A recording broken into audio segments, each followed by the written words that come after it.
Hello everyone and welcome back to my channel. मेरा नाम सहर है और मैं यूके की लाइफस्टाइल के ऊपर वीडियोस बनाती हूँ। आज मैं जो एक बहुत ही रिक्वेस्टेड किस्म की वीडियो लेकर आई हूँ वो ये कि यूके का विजिटर वीज़ा कैसे हासिल किया जाए। If this is something that interest you, please keep watching.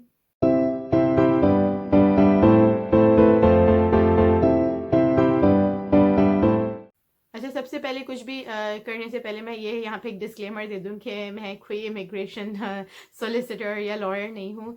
मैं आपसे सिर्फ वो शेयर करूँगी जो कि मेरा अपना पर्सनल एक्सपीरियंस रहा है जब तक मैंने अपने पेरेंट्स और पेरेंट्स इन लॉज और मुख्तलिफ फैमिली मेम्बर्स को यहाँ बुलाया है उसका। और जो लीगल वेबसाइट के ऊपर जो इन्फॉर्मेशन है मैं आपसे वो शेयर करूँगी।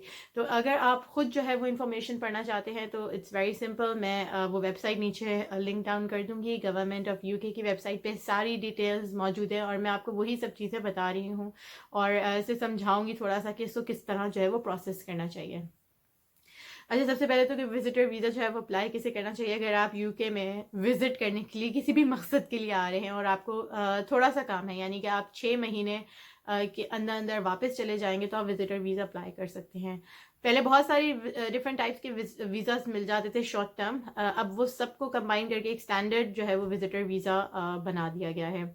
तो अगर आप अपनी फैमिली को मिलने आना चाह रहे हैं, आप यहाँ घूमने आना चाह रहे हैं, आप यहाँ कोई एग्ज़ाम जैसे प्लैब देने लोग आते हैं वो देने आना चाह रहे हैं, या आप यहाँ कोई बहुत ही शॉर्ट टर्म कोर्स करने आना चाह रहे हैं जो कि 30 डेज का हो मैक्सिमम, या आप कोई कॉन्फ्रेंस अटेंड करने आना चाह रहे हैं, मीटिंग अटेंड करना चाह रहे हैं, आप यहाँ पे कोई बिजनेस सेटअप करना चाहते हैं और आप उसकी इनिशियल व्यूइंग विजिटिंग और फीजिबिलिटी या किसी से मिलने के लिए आना चाहते हैं, यानी किसी भी किस्म का बिजनेस मीटअप जो कि छोटे ड्यूरेशन के लिए है बहुत ही, वो करने आना चाह रहे हैं, आप यहाँ पे अपना कोई प्राइवेट इलाज करवाने आना चाह रहे हैं जो कि 6 महीने के अंदर अंदर ख़त्म हो जाएगा, उसके लिए आप ये वीज़ा अप्लाई कर सकते हैं।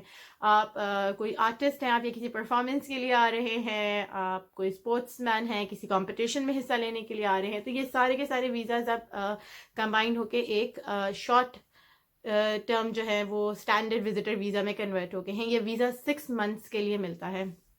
तो आपने जो है वो 6 मंथ्स के अंदर यूके आना है और इस ड्यूरेशन के अंदर अंदर वापस चले जाना है। इसके अलावा जो है यही वीज़ा जो है वो 2 इयर्स, 5 इयर्स और 10 इयर्स के लिए भी मिलता है, जिसकी ज़ाहिर है कि एप्लीकेशन फ़ीस थोड़ी सी ज़्यादा है। स्टैंडर्ड विजिटर वीज़ा की फ़ीस जो है वो आज की तारीख में यानी कि 2020 में 95 पाउंड्स है। आप ज़्यादा अरसे के लिए अप्लाई करेंगे तो ज़ाहिर है उसकी एप्लीकेशन फ़ीस ज़्यादा हो जाएगी। अभी जो मैंने आपको ये सारे वीज़ा के टाइप्स बताए थे कि इसमें आप क्या क्या वीज़ा अप्लाई कर सकते हैं, इसमें दो एक्सेप्शन है। एक ये कि आप मेडिकल इलाज अपना अप टू 11 मंथ्स यानी कि 11 महीने तक का वीज़ा अप्लाई कर सकते हैं, उसकी फ़ीस भी ज़्यादा, दैट इज़ 190 पाउंड्स। और दूसरा जो है वो अगर आप किसी सबैटिकल पे आ रहे हैं, वो ये होता है कि जैसे आप एक ईयर ऑफ लेके किसी और यूनिवर्सिटी में या किसी और जगह पे जाके अपने आप को एक्सचेंज कर रहे हैं, या वहाँ पे आप एक टेम्प्रेरी एकेडमिक 1 ईयर का कर रहे हैं, तो वो जो है ना वो भी आप 1 साल का यानी कि 12 महीने तक का अप्लाई कर सकते हैं। अच्छा, ये फीसेस जो हैं ये नॉन रिफंडेबल फीसेस होती हैं कि चाहे आपको पॉजिटिव रिस्पांस आए या आपको रिफ्यूज़ल भेज दिया जाए, ये फीसेस रिफंड नहीं होती हैं।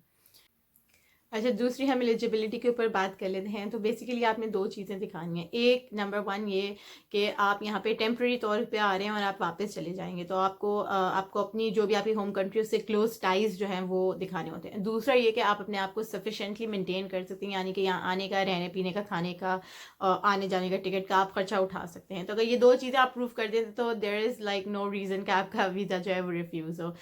नंबर वन कि ये कि आप क्लोज कंट्री टाइज में क्या हो सकते हैं, तो जो भी यहाँ आ रहा है वो बताए कि वो अपने मुल्क वापस क्यों जाएगा। फॉर एग्जांपल, आप वहाँ जॉब करते हैं, आप वहाँ स्टडी कर रहे हैं, आपके वहाँ पे इन्वेस्टमेंट है, प्रॉपर्टीज़ हैं, या आप अगर मदर आ रही हैं तो पीछे उनके फादर मतलब हस्बैंड हैं, या आप अपने पेरेंट्स के साथ रहते हैं, आप पेरेंट्स पे डिपेंडेंट हैं, तो आप ऑल कॉस्ट वापस जाएंगे। आप किसी के केयरर हैं, आप वहाँ जाके उनके साथ करेंगे, तो जो भी आपका इंपॉर्टेंट मकसद है, जिनमें से सब बहुत अच्छी बात ये होती है कि आप वहाँ जॉब कर रहे हों, आप वहाँ पढ़ रहे हों, या आपकी प्रॉपर्टीज़ हों, तो ये जो है इनफ सफिशेंट है टू कंफर्म कि आपके अपनी कंट्री से क्लोज टाइज है और आप अपना काम होने के बाद या घूमने फिरने के बाद वापस अपने मुल्क चले जाएंगे।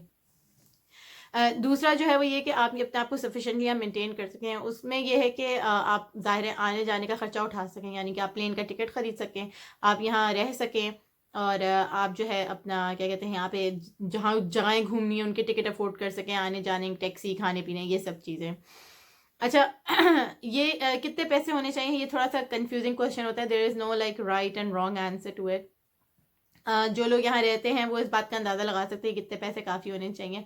पर एक जनरल आइडिया मैं दे दूँ कि अगर आपने एक डबल बेडरूम लेना है किसी भी होटल में, तो आपको 30 to 60 पाउंड्स के बीच में वो मिल जाता है। लॉन्ग टर्म पे ज़ाहिर है आपको ज़रा थोड़ी रीजनेबल प्राइस मिल जाती है अगर आप लॉन्ग टर्म बुकिंग करें। खाने पीने का खर्चा पर पर्सन 10 पाउंड से ज़्यादा किसी भी मतलब नहीं, खैर हो सकता है किसी भी हाल में, पर अगर आप एक नॉर्मल खाना खा रहे हैं तो 10 पाउंड्स पर डे से ज़्यादा आपका पर पर्सन खाने का खर्चा नहीं है। आने जाने का भी जो है वो इसी तरह आप समझ लें कि अगर आप बस फेयर ले रहे हैं पूरे दिन का, या आप टिकट ले रहे हैं ट्रेन का पूरे दिन का, तो वो इसी तरह की प्राइसेस हैं। 10 पाउंड्स पर पर्सन आप लगा लें दिन का। तो ये इस टाइप अगर आपके पास पैसे हैं तो there is nothing to stop you from coming to UK. अच्छा, दूसरी चीज़ ये होती है कि हम अपने पेरेंट्स को स्पॉन्सर करते हैं तो हम चाहते हैं कि वो हमारे पास आके रहें। आप बिल्कुल ही अपनी एप्लीकेशन में उनकी एप्लीकेशन में ये ऐड करा सकते हैं कि वो आपके पास आके रहेंगे। लेकिन आपने कंफर्म करना है कि आपके घर में जगह है। तो जो भी आपके हाउस डॉक्यूमेंट्स है उसमें क्लियरली मेंशन हो कि आपके घर में इतने कमरे हैं और आपके पास एक स्पेयर कमरा है, यानी कि अगर आपकी फैमिली, आप हस्बैंड वाइफ, आपके बच्चों का जितने भी कमरे हैं, उसके बाद एक स्पेयर कमरा आपके पेरेंट्स या आपकी मदर या जिनको भी आप बुला रहे हैं उनके लिए है। ज़ाहिर है आप 2 लोगों से ज़्यादा को एक कमरे में नहीं घुसा सकते, तो वो भी ये बात कंसिडर करते हैं। अगर ज़्यादा लोग आ रहे हैं तो मैं यही रेकमेंड करूँगी कि आप उनके लिए टेम्प्रेरी बुकिंग जो है वो कर लें। टेम्प्रेरी बुकिंग का मतलब ये ट्रैवल लॉन्च या प्रीमियर इन पे आप उनकी रिफंडेबल बुकिंग्स होती हैं वो कर लें कि बाद में आप उसको कैंसिल करा दें अगर खुदा ना खास्ता वीज़ा नहीं मिलता या आप यूज़ नहीं कर पाते, तो वो करके उसका एविडेंस लगाएं। That also helps. उसके अलावा अगर आप उनको स्पॉन्सर कर रहे हैं तो जो भी स्पॉन्सर कर रहा है उसकी सारी फाइनेंशियल डिटेल्स जाएंगी, बैंक अकाउंट स्टेटमेंट्स और जो आपकी पे स्लिप्स होती हैं वो, और ये कि आपके पास कितने पैसे हैं। वो आपसे पूछते हैं कि आपके पास कितने पैसे हैं जो आप उनको दे रहे हैं या स्पॉन्सर कर रहे हैं, या वो खुद अपने एप्लीकेशन का पार्ट होता है कि वो पूछते हैं कि वो खुद अपने ऊपर कितना पैसा लगाएंगे। तो उनके पास भी पाकिस्तान में या जिस भी कंट्री से वो आ रहे हैं थोड़े बहुत फंड्स होने चाहिए। अगर नहीं भी हैं तो आप कह सकते हैं कि आप कंप्लीटली जो है वो उसको स्पॉन्सर करेंगे। आप ये भी कर सकते हैं, तो फिर आप दिखाएं कि मैंने इतने पैसे जो हैं वो सेट असाइड किए हुए हैं सिर्फ उनके ट्रैवल के लिए, या कोई भी इमरजेंसी में उनको ज़रूरत पड़े तो इस तरह। तो ये बहुत सारे पैसे होना ज़रूरी नहीं है, आप एक रीजनेबल अमाउंट जो है वो उसमें लिख सकते हैं। फ़ायदा इसकी ये बात है क्योंकि यहाँ पे ब्रिटिशर्स जो हैं इनका ऐसा कोई नहीं होता सेविंग्स का कॉन्सेप्ट ज़्यादा। They like live day to day की बेसिस पे। तो ये कोई हमें होता है हमारे यहाँ पाकिस्तान में कि जी सेविंग्स करें, इतनी इन्वेस्टमेंट होनी चाहिए। एवरेज ब्रिटिशर जो है ना वो इतनी सेविंग्स नहीं करता, वो अपने बैंक अकाउंट उनका हमेशा खाली ही होता है ज़्यादातर। तो दैट बीइंग सेड, आप अपने close ties to the country और फाइनेंशियल रिक्वायरमेंट्स को पूरा करें तो there is nothing that should stop you from getting that visa.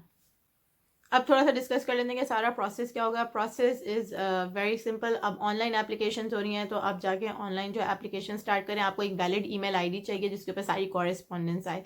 वहाँ से पूछेगा आप किस कंट्री से अप्लाई कर रहे हैं, वो आपको उसी वेब पेज पे डायरेक्ट कर देगा जिस भी कंट्री से आप अप्लाई कर रहे हैं। मैंने ऐसा भी किया कि मैंने अपनी मदर का वीज़ा एप्लीकेशन खुद यहाँ पे फिल करके सबमिट कराई है, और उनकी बुकिंग जो है, क्योंकि मैंने यही लिखा था कि मैं पाकिस्तान से अप्लाई कर रही हूँ, तो मैं प्रिटेंड यही करूँगी कि मैं वहाँ से अप्लाई कर रही हूँ, लेकिन उन्हीं की लैंग्वेज में होगी, लेकिन भरी मैंने सारी खुद है। तो आप बिल्कुल ऐसा कर सकते हैं, there is nothing wrong in it.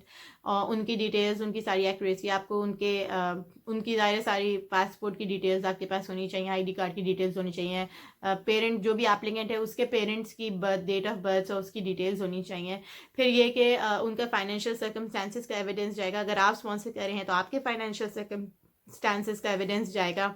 और क्या जाता है उसमें, एकोमोडेशन का एविडेंस जाता है, आप रह रहे हैं, आप उनके रिलेशनशिप का बता रहे हैं। अगर वो यहाँ ट्रैवल के लिए आ रहे हैं तो उनकी कोई ट्रैवल हिस्ट्री आप उसके साथ इंक्लूड करें। अगर आप किसी और मकसद पे आ रहे हैं, मेडिकल लिए आ रहे हैं, तो आप अपने मेडिकल एविडेंसेस लगवाएं कि आपको क्या इलाज है, आप उसका सारा खर्चा उठा सकते हैं। अगर आप किसी कॉन्फ्रेंस में आ रहे हैं तो आप उसके बारे में सब लगाएं कि ये कॉन्फ्रेंस है, उसकी जो भी स्केड्यूल इनिशियरी होती है वो लगाएं। तो जो भी आपका मकसद है उससे रेलिवेंट जितनी इन्फॉर्मेशन है आप उसके साथ अटैच करें। ये आप ऑनलाइन सबमिट करा के फिर आपने मैं चूँकि पाकिस्तान से हूँ तो मैं आपको उसका बता रही हूँ कि वहाँ पे वीज़ा सेंटर्स होते हैं, आपने उन पे जाके अपॉइंटमेंट बुक करनी होती है उनकी, और फिर जो भी एप्लीकेंट है उसने वहाँ जाके जो है इन पर्सन अपनी बायोमेट्रिक्स देने होते हैं, फिंगरप्रिंट्स और पिक्चर्स और ये सब चीज़ें होती हैं। आपका पासपोर्ट जाता है उनके पास। तो ये आपने अपॉइंटमेंट बुक करनी है, फिर वो अपॉइंटमेंट पे जाएंगे और फिर ड्यूरेशन ये है कि 3 हफ्ते के अंदर अंदर जो है वो जवाब दे देते हैं।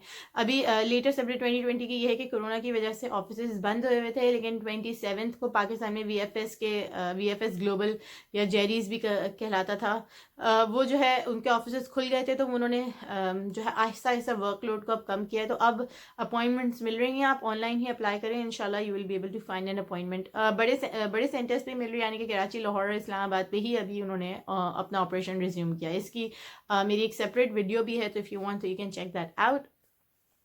और इसके अलावा बस आपने जब वो सब कुछ सबमिट करा दिया तो अब वेटिंग गेम है तो 3 हफ्ते के अंदर आपको रिप्लाई आ जाएगा। और रिसेंटली जो है वो यूके का चूँकि बॉर्डर खुला हुआ है तो ट्रैवल अलाउड है और विजिटर वीज़ाज मिल रहे हैं। तो अगर आपको ये कह रहा है कि आजकल कोरोना की वजह से विजिटर्स वीज़ा नहीं मिल रहे, तो ऐसा कुछ भी नहीं है। अच्छा, मैंने सोचा कि यहाँ पे एक थोड़ी सी फाइनेंशियल्स की कि कितने पैसे होने चाहिए, क्या ये एक सबसे ज़्यादा परेशान कुन मसला होता है, इसको लगा लेते हैं। 10 डेज का इमेजनरी ट्रिप बना लेते हैं किसी का, कि कोई यहाँ आ रहा है 10 दिन के लिए। तो 10 दिन के लिए सबसे पहले तो एकोमोडेशन, तो अगर 30 पाउंड्स पर डे है तो सीधा सीधा 300 पाउंड्स जो हैं वो ये एकोमोडेशन के हो गए। उसके अलावा इसमें ऐड कर लेते हैं 10 पाउंड्स पर डे के हिसाब से फूड ऐड कर लेते हैं, तो 100 to 150 पाउंड जो हैं वो इसमें फूड का ऐड कर लेते हैं, जो कि हो गया 450 पाउंड्स। 450 पाउंड्स में मज़ीद ऐड कर लेते हैं घूमने फिरने का, तो 500 पाउंड्स तक जो है हम इसमें घूमने फिरने का खर्चा ऐड कर लेते हैं। तो ये हो गया जी 950 पाउंड्स। 50 पाउंड्स मिसलेनियस डाल के इसको पूरा 1000 कर देते हैं उसके अलावा जो है 500 पाउंड्स फॉर एमरजेंसी जो है वो इसमें इंक्लूड कर देते हैं, तो 1500 हो गया ये। इसमें आप मज़ीद ऐड कर लें अपना क्या कहते हैं ट्रैवल का टिकट। तो आप जिस भी दिन के लिए अप्लाई करेंगे, आप उन दिनों में एमिरेट्स की या जो भी आपकी लोकल एयरलाइन है, ब्रिटिश एयरवेज या जो भी ट्रैवल करती है, आप उसका एक टिकट फेयर खोल के देख लें। अगर वो 800 पाउंड्स है या 900 पाउंड्स है, जो भी है वो आप उसमें ऐड कर लें। तो ये सब कुछ टोटल करके जो है वो आप उसमें बता सकते हैं कि इतना एंटिसिपेट कर रहे हैं कि आप पैसे बनेंगे और इतना जो है वो आपके पास बजट है या आपके पास इतनी सेविंग्स है कि आप ये पैसे आसानी से खर्च कर सकते हैं। इसके अलावा अगर आपके पास है और पॉसिबिलिटी है तो अपनी 1000-2000 की एक्स्ट्रा सेविंग्स लगा सकते हैं कि ये जो है मैंने इसलिए रखा हुआ है कि इन केस ऑफ एमरजेंसी कोई मसला हो गया तो मैं इसको यहाँ से यूज़ कर सकूँगा। जो सेविंग्स आप जो भी लगा रहे हैं वो आपके पास अकाउंट में, आपके पर्सनल अकाउंट में या जो भी एप्लीकेंट है उसके अकाउंट में होनी चाहिए, बैंक अकाउंट में। अगर वो किसी और के बैंक अकाउंट में है या कोई जॉइंट बैंक अकाउंट भी है तो भी जो दूसरा पर्सन है उससे आपको उसका आपको स्पॉन्सर उसका एविडेंस लगाने के उस बंदे ने आपको अलाउ किया कि आप ये पैसे यूज़ कर सकते हैं या वो खुशी से आपको ये पैसे दे रहा है। अगर जॉइंट अकाउंट है और आप अपना करके लगा रहे हैं तो वो रिजेक्ट हो जाएगा कि ज़ाहिर है वो दूसरे शख्स ने पैसे निकाल लिए तो आप तो वहीं रह गए। तो ये जो ज़ाहिर है छोटी मोटी चीज़ें, इन पे ज़रा ध्यान रखना पड़ता है, तो ईज़िली जो है ना वो वीज़ा मिल जाता है, इतना कोई प्रॉब्लम होता नहीं है इसमें। दूसरी जो एक बात मैं यहाँ ऐड करना चाहती थी वो ये कि हम कभी कभी चाहते हैं कि हमारे पेरेंट्स हमारे पास आएँ, जैसे कोई आपकी फैमिली इंक्रीज़ हो रही है, आपका बच्चा होने वाला है तो आप चाहते हैं आपकी मदर आएँ, तो कुछ उससे मसला नहीं है, आपकी मदर आ सकती हैं, आप उनको दिखा सकते हैं कि उनके हस्बैंड जो हैं वो पाकिस्तान में हैं, अगर वो हैं हयात हैं। तो अगर नहीं है तो आप कोई और उनके क्लोज टाइज दिखा सकती हैं कि वो किस रीज़न पे वो वापस चली जाएंगी। अगर आप ये इस्टेब्लिश नहीं कर पाएंगे कि वो वापस चली जाएंगी तो अनफॉर्चुनेटली वो वीज़ा रिफ्यूज़ हो जाएगा। इसे मेरी ट्रिप ये है कि कभी भी ये नहीं लिखना चाहिए कि आप उनको इसलिए बुला रहे हैं ताकि आपकी बर्थ पे वो केयर कर सकें और ये कर सकें, क्योंकि ये इनके नज़दीक वैलिड रीज़न नहीं है। यहाँ पे इनका फैमिली सिस्टम ऐसा नहीं है कि उसको नहीं कंसिडर करते। तो हमेशा आप यही लिखें कि वो टूरिस्ट वीज़ा पे आ रही हों या घूमने के लिए आना चाह रही हैं और आपके पास मिलने आना चाह रही हैं। क्योंकि मैं अपने ही पर्सनल एक्सपीरियंस से बताऊं कि मैंने अपनी जो बड़ी बेटी है उसकी बर्थ के लिए अप्लाई किया था, तो डॉक्टर से लेटर भी लिया था, जो सब चीज़ें ज़रूरी थी सब लगाई थी कि नहीं इमोशनल वेलबीइंग ये वो फलाना, पर वो रिजेक्ट हो गया था बिकॉज जैसे this is not sufficient reason for them to visit. और फिर जब मेरा बेटा हुआ था उस दफ़ा पे मैंने जो है वो एक उनका जनरल टूरिस्ट वीज़ा अप्लाई किया था, तो वो जो है ना वो एक्सेप्ट हो गया था। तो ये छोटी छोटी चीज़ें जिन पे आप ख्याल रखें तो that makes a lot of difference in your application. So this is it for today. I hope कि this video is useful for you. So if it is, तो प्लीज़ मुझे कमेंट्स में बताएं आपको भी कोई ख़ास इन्फॉर्मेशन है और एंड आपने अप्लाई किया, आपका एक्सपीरियंस है, तो वो भी मुझे ज़रूर बताएं, because it is always good to share information. जो भी ये वीडियो देख रहा है वो इन कमेंट्स भी पढ़ें लोग, तो उनको मालूम हो कोई मज़ीद इन्फॉर्मेशन जो you think I missed out, तो डू इंक्लूड दैट. और अगर अच्छी लगी है तो please like and share it with your friends and member and subscribe to my channel, ताकि मैं मज़ीद इस किस्म का कॉन्टेंट आपके लिए बनाती रहूँ. Thank you so much for watching, and I'll see you in my next video. Until then, take care of yourself and bye bye.